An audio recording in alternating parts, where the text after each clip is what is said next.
Graça e paz, que nós possamos nesta manhã, apesar das dificuldades que estamos vivendo, temos essa rica oportunidade de estarmos aqui juntos. A tecnologia nos proporciona esse meio tão bom. Você na tua casa e nós aqui juntos, nós podemos então adorar e louvar o nome soberano do Deus Altíssimo. E eu gostaria, nesta manhã, de, juntamente com vocês que nos acompanham aí, pensarmos sobre os aspectos da vida cristã baseada na carta de Paulo aos Colossenses, capítulo 1 até o verso 11, se bem que ele menciona toda a carta, de uma igreja que entendeu o plano de Deus, que praticava as boas do Evangelho. E nós vamos fazer essa leitura desta carta, alguns versículos. Carta de Paulo aos Colossenses, capítulo 1. Ao povo de Deus que mora na cidade de Colossos, os nossos fiéis irmãos em Cristo, que a graça e a paz de Deus, o nosso Pai, estejam com vocês. Sempre que oramos por vocês, damos graças a Deus, o Pai do nosso Senhor Jesus Cristo, pois ficamos sabendo da fé de vocês têm em Cristo Jesus e também do amor que vocês têm por todo o povo de Deus. Quando a verdadeira mensagem, a boa notícia do Evangelho chegou a vocês pela primeira vez, vocês ouviram falar a respeito da esperança que o Evangelho oferece. Por isso, a fé e o amor que vocês têm são baseados naquilo que esperam e que está guardado para vocês no céu. Essa boa notícia que vocês receberam está trazendo muitas bênçãos e vai se espalhando pelo mundo inteiro. E foi isso mesmo que aconteceu com vocês. Desde o dia em que pela primeira vez ouviram falar a respeito da graça de Deus e o conheceram de verdade, tudo isso vocês aprenderam com Epáfras, nosso querido companheiro de trabalho, o qual presta serviço em favor de vocês como um fiel servidor de Cristo. Foi ele quem nos contou do amor que o Espírito de Deus deu a vocês. Por esse motivo, desde o dia em que ficamos sabendo de tudo isso, nunca paramos de orar em favor de vocês. Pedimos a Deus que encha vocês com o conhecimento da sua vontade e com toda a sabedoria e compreensão que o Espírito de Deus dá. Desse modo, vocês poderão viver como o Senhor quer e fazer sempre o que agrada a Ele. Vocês vão fazer todo tipo de boas ações e também vão conhecer a Deus cada vez mais. Diante desta mensagem que Paulo, quando na prisão, escreveu, esta carta a esta igreja, porque tinha ele notícia de que essa igreja passava por um momento de dificuldade no que se refere às doutrinas. Então, muitas pessoas estavam, muitos sábios, muitas pessoas tentavam redirecionar aquela igreja que tinha inicialmente traçado as suas metas baseado no Evangelho de Jesus Cristo, e essas pessoas estavam tentando redirecionar a igreja. E Paulo, sabendo disso, então escreve essa carta para que eles continuassem fiéis, firmes, convictos no Evangelho do Senhor Jesus Cristo. Porque Paulo diz que nada disso tem valor a não ser seguir a Cristo. Pois a vida verdadeira do cristão é o próprio Cristo. Somente Cristo pode salvar.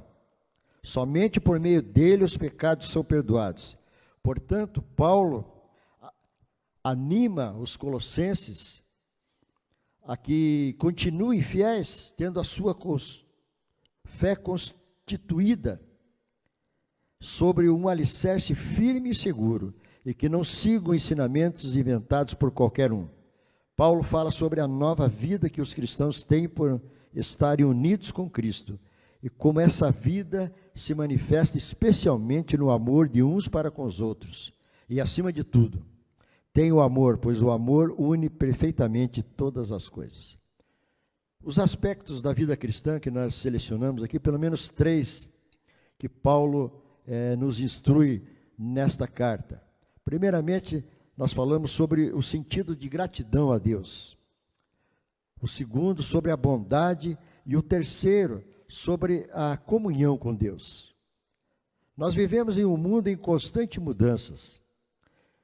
O mundo está em constante movimentação e transformação.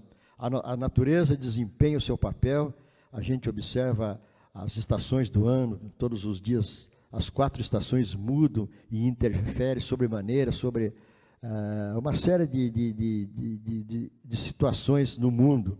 As marés influenciam, as luas, enfim, o mundo vive em transformação, em mutação. E nós, como cristãos, também devemos acompanhar essas mutações. Devemos estar em transformação, modificando-se e aperfeiçoando a cada momento, a cada dia. Nós vivemos um momento atípico da igreja, e Deus, na sua infinita misericórdia, nos proporcionou, ou nos motivou, nesse momento desse coronavírus. A gente tem observado que a humanidade, independente de sermos crentes ou não, tomou uma consciência de uma civilidade, de uma sociabilidade muito grande. As pessoas estão sendo mais sociáveis, têm sido mais amorosas, mais bondosas, contribuindo. Então, a gente verifica um grande mover de Deus através de um mal. Esse vírus matou muitas pessoas, está matando, está danificando as nações, mas em contrapartida, as pessoas estão se reencontrando. É uma maneira que Deus, talvez, direcionou lá nos céus para que o povo sabedor e conhecedor da palavra agora possa mais do que nunca tomar consciência de que realmente o controle de todas as ações está na mão do Senhor. O cristão precisa se desenvolver. E Paulo mostrou aqui para nós, mostra alguns aspectos. O primeiro, o sentido da gratidão.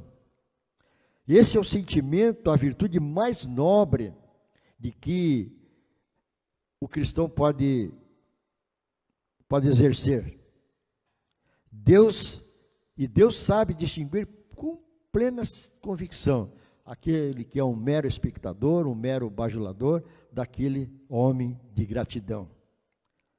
E Deus é merecedor de todo o louvor e de toda a adoração. O salmista, no Salmo 96, ele expressa todo o seu louvor. Ele vai falando: cante uma canção a Deus, o Senhor, cante todos os povos da terra. Cante ao Senhor e louve, anuncie todos os dias que Ele nos salvou.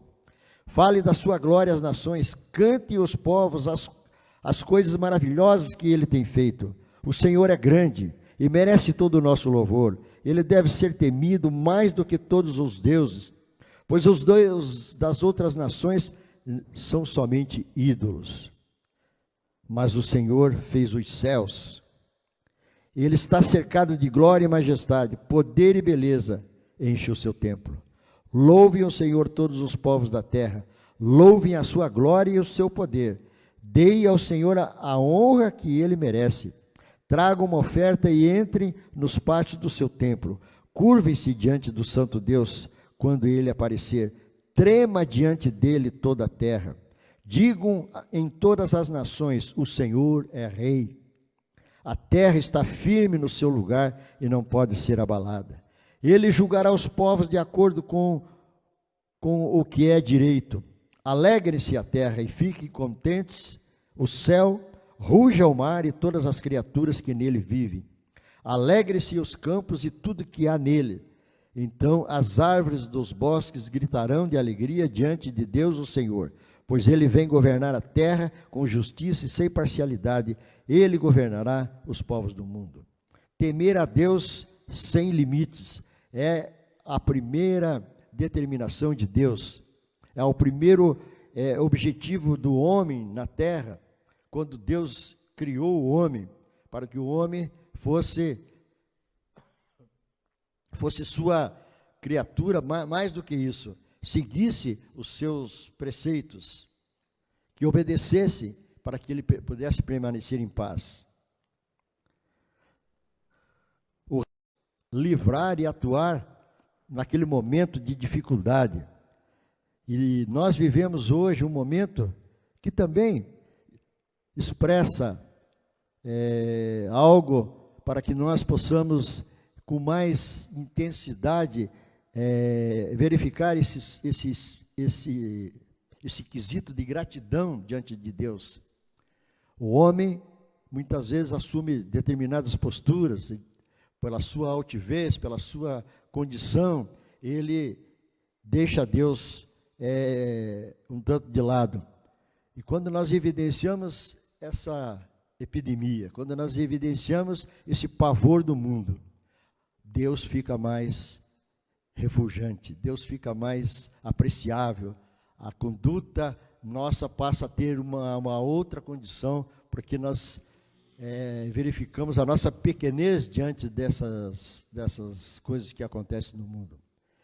Nos remetem a meditar e a pensar que realmente existe algo sobrenatural que rege toda a terra, todo o mundo, que é Deus, Criador dos céus e da terra, o qual é merecedor de todo louvor, de toda gratidão. O Senhor lhes dará tudo o que é bom, mas se vocês não servirem com alegria e gratidão, Deus, falando com Moisés, quando eles estavam ali para adentrar na terra prometida, a terra está prometida, a terra vai ser farta, mas há necessidade de se cumprir, há necessidade que vocês sirvam a Deus com alegria e com gratidão. Aquele que oferece sacrifício de louvor me glorificará, e aquele que bem ordena o seu caminho, eu mostrarei salvação de Deus. A gratidão a Deus demonstrada pelo homem é a coisa que Deus mais se agrada. Nós podemos oferecer tudo a Deus, mas se nós não tivermos um coração grato, um coração realmente que agrade a Deus, de nada isso adianta.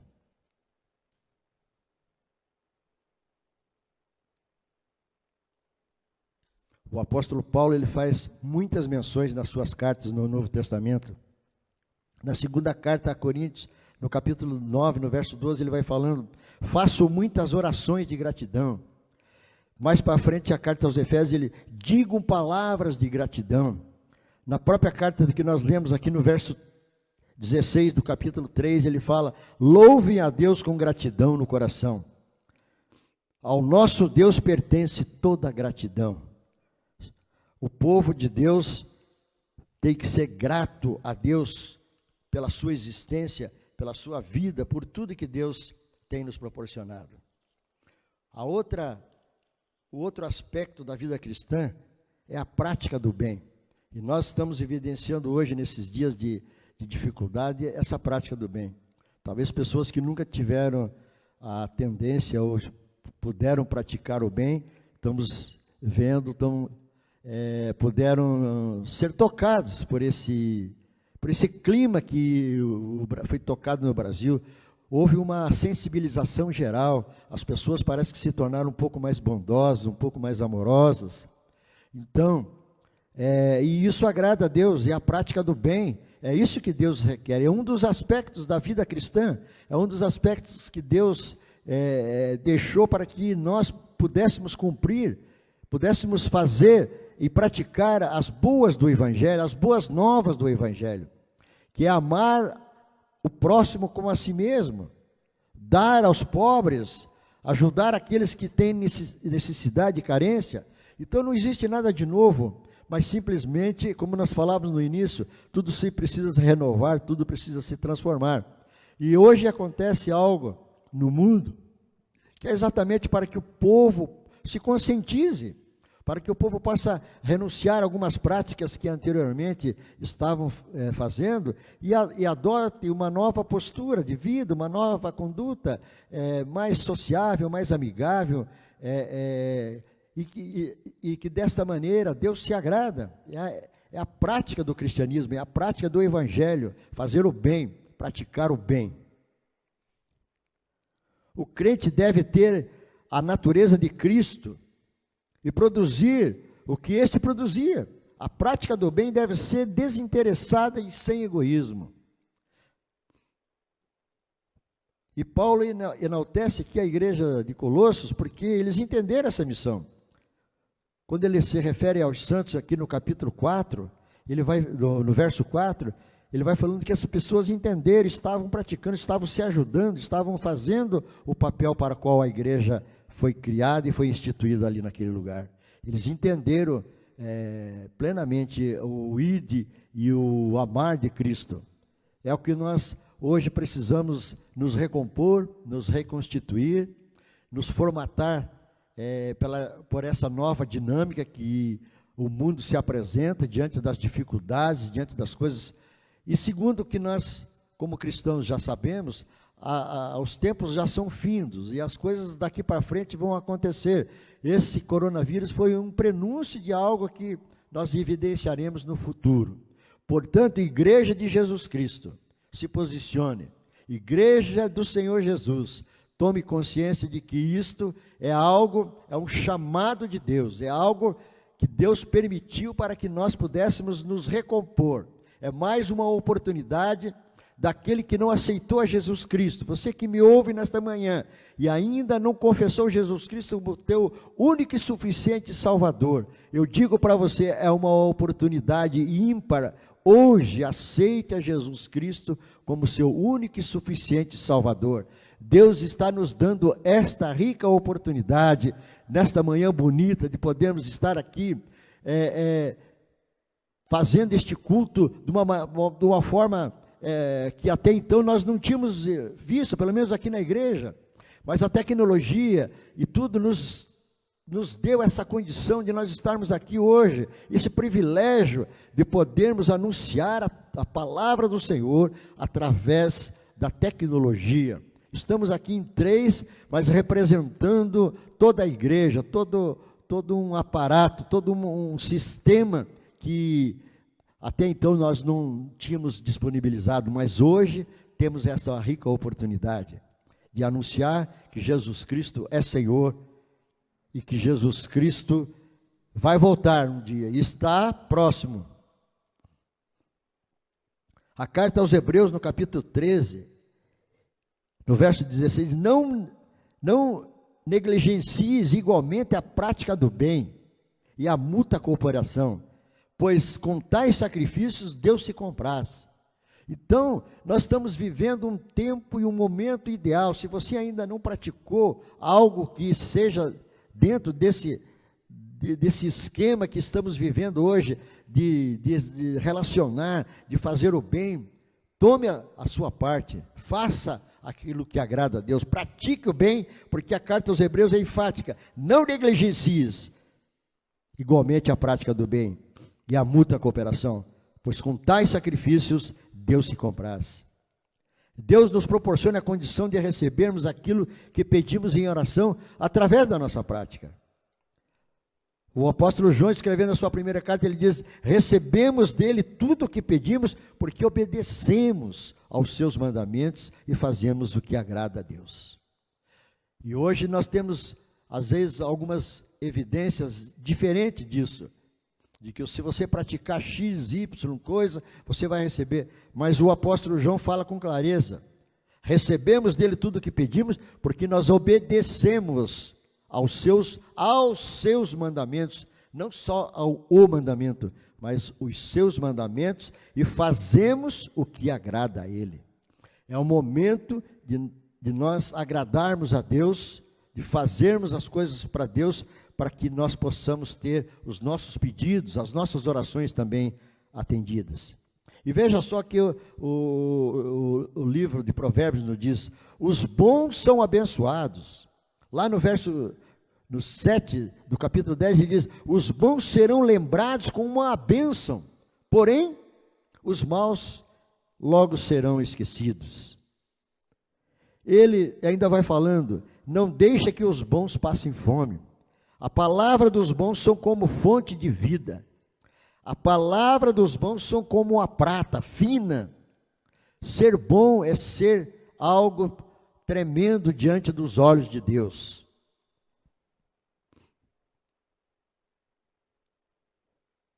E Jesus, no seu pronunciamento, ao povo e aos discípulos, ele diz: felizes as pessoas que têm misericórdia, pois Deus terá misericórdia deles. E da mesma maneira que nós tratamos as pessoas e temos misericórdia, Deus vai olhar para nós desta maneira.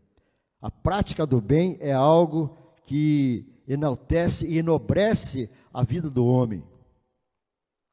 Felizes aqueles que ajudam os pobres, pois o Senhor Deus os ajudará quando estiverem em dificuldades.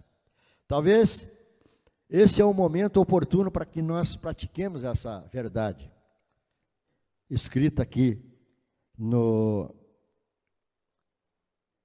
Salmo 41, o salmista expressando então gratidão e louvor a Deus, ele vai falando: felizes aqueles que ajudam os pobres, felizes aqueles que podem ajudar e podem contribuir. Porque se vocês perdoarem as pessoas que ofendem vocês, o Pai de vocês que está no céu também perdoará vocês. Nós vivemos nesse momento uma época de nós, como eu falava anteriormente, de nós nos integrarmos, de nós nos modelarmos a esse modo moderno de coisas que estão acontecendo no mundo. Muitas vezes a igreja pode ser que esteve por um tempo meio apático, meio fora do contexto para o qual ela foi instituída. E Deus, através desse coronavírus, nos oportuniza a condição de nós nos reintegrarmos novamente às fileiras celestiais, para que nós possamos fazer o bem, olhar as pessoas com os olhos que Jesus viria e olharia, para que nós possamos então cumprir com o papel para o qual a igreja foi instituída. E nós aqui, como Igreja Batista Bíblica do Boa Vista, temos procurado fazer, temos procurado evidenciar. Eu tenho visto e tenho acompanhado o pastor todos os dias fazendo aqui expediente, dando uma cobertura espiritual, uma cobertura para todos os moradores aqui do bairro, para todas as pessoas da comunidade e da igreja. Esse é o papel da igreja, esse é o papel para o qual fomos instituídos. Para nós finalizarmos, a manutenção da comunhão com Deus. Para aumentarmos o nosso conhecimento de Deus, é preciso mantermos comunhão com Ele. Os crentes são chamados à comunhão. Fiel é Deus, pelo qual foste chamados à comunhão de seu Filho Jesus Cristo, o nosso Senhor. O nosso testemunho ajuda a nossa comunhão.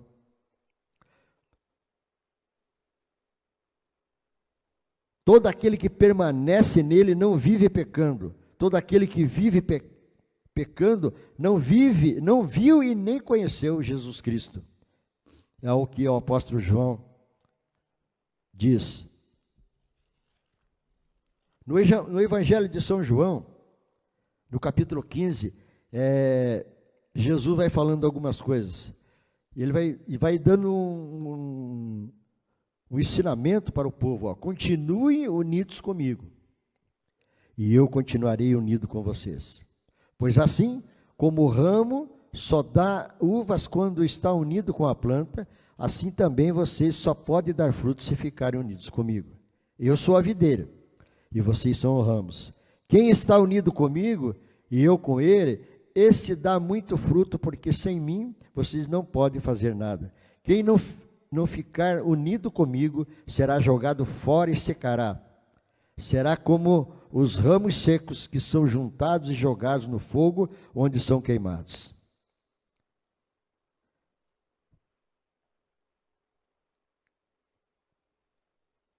Todo aquele que permanece nele não vive mais pecando.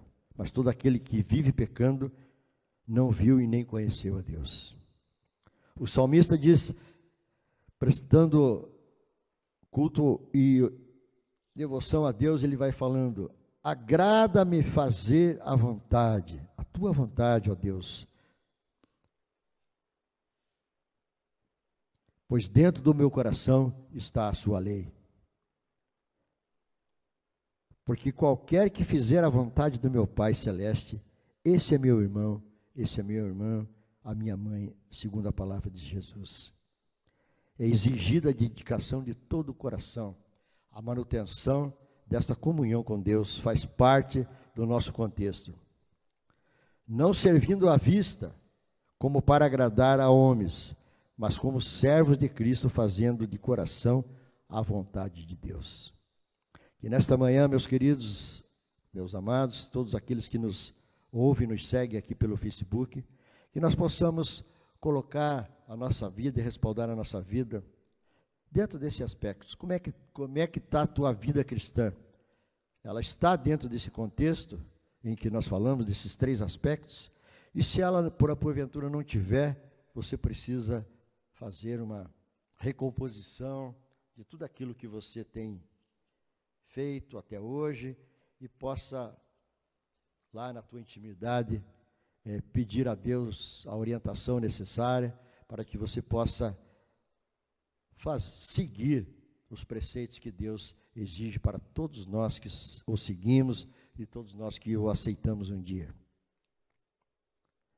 Se o Senhor quiser, não só viveremos, como faremos isto ou aquilo. A carta de Tiago, do capítulo 4, no verso 15, diz: buscando sempre a vontade de Deus, reconhecendo que a verdadeira felicidade e uma vida de benevolência depende totalmente de Deus. Que Deus nos abençoe, que Deus nos conceda condição para nós sermos melhores do que temos sido e que a graça de Deus possa ser alcançada. Vamos orar? Pai, nós te louvamos pela tua palavra e que o Senhor possa aplicar essas verdades em nossa vida. É o que nós esperamos, é o que nós desejamos e oramos no nome do Senhor Jesus. Amém.